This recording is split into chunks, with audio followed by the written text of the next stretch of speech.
ایک مرتبہ حضرت خضر علیہ السلام دریا کے کنارے بیٹھے تھے۔ اتنے میں کسی سائل نے آ کر ان سے سوال کیا کہ میں آپ سے اللہ کے واسطے سوال کرتا ہوں، مجھے عنایت فرمائیے۔ یہ سن کر حضرت خضر علیہ السلام پر بے ہوشی طاری ہو گئی۔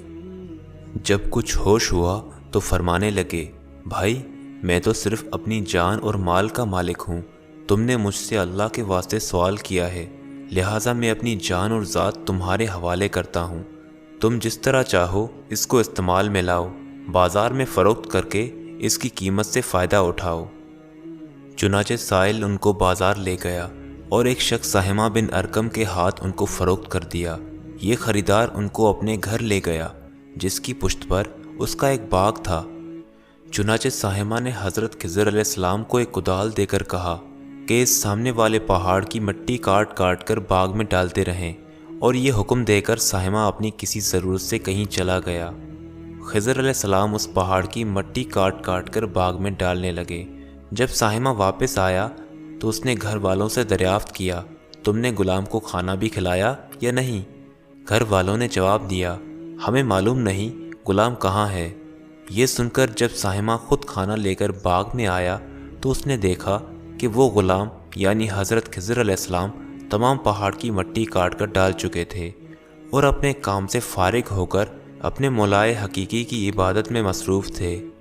یہ دیکھ کر سہمہ کو بڑا تعجب ہوا اور اس نے دریافت کیا، یہ تو بتائیے کہ آپ کون ہیں؟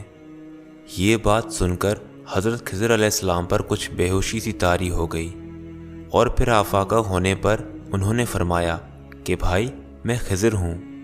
جس کو سن کر سہمہ کے ہوش اڑ گئے کہ میں نے یہ کیا کیا، ان کو غلام بنا کر ایسے کام پر لگایا، یہ تو انتہائی گستاخی ہوئی۔ پھر ہوش آنے پر سہمہ نے توبہ کی اور پروردگار سے عذر خواہی کے ساتھ حضرت خضر علیہ السلام کو آزاد کر دیا، اور جناب باری میں عرض کیا کہ الہ العالمین مجھ سے اس کا مواخذہ نہ فرمائیے، کیونکہ میں ان کو جانتا نہیں تھا۔ اس کے بعد حضرت خضر علیہ السلام نے دعا فرمائی اور سجدہ شکر بجا لائے کہ اے میرے پروردگار، میں تیرے ہی حق میں غلام بنا اور تیرے ہی حق میں آزاد ہوا، اس پر تیرا شکر گزار ہوں۔ بعد ازاں واپسی کی اجازت لے کر جب دریا پر واپس آئے تو دیکھا ایک شخص کھڑا دعا مانگ رہا ہے کہ اے میرے رب، حضرت خضر علیہ السلام کو غلامی سے رہائی عطا فرما دے اور ان کی توبہ قبول فرما لے۔ حضرت خضر علیہ السلام نے یہ دیکھ کر اس شخص سے دریافت کیا کہ آخر تو کون ہے؟ تو اس شخص نے بتایا کہ میں تو شازون ہوں، آپ کون ہیں؟ انہوں نے فرمایا کہ میں خضر ہوں۔ اس کے بعد شازون نے کہا، اے خضر، تم نے اپنے لیے رہنے کا مکان بنا کر دنیا طلب کی ہے، کیونکہ حضرت خضر علیہ السلام کا دریا کے کنارے پر ایک عبادت خانہ تھا۔ بس یہ سن کر وہ فوراً میدان میں نکل آئے اور وہیں اللہ کی عبادت میں مصروف ہو گئے۔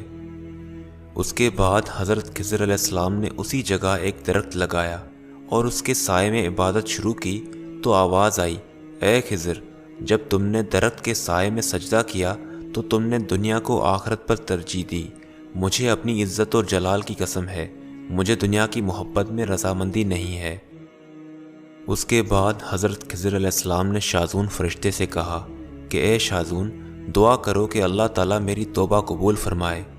چنانچہ شازون نے دعا کی اور اللہ تعالیٰ نے شازون کی برکت سے حضرت خضر علیہ السلام کی توبہ قبول فرمائی۔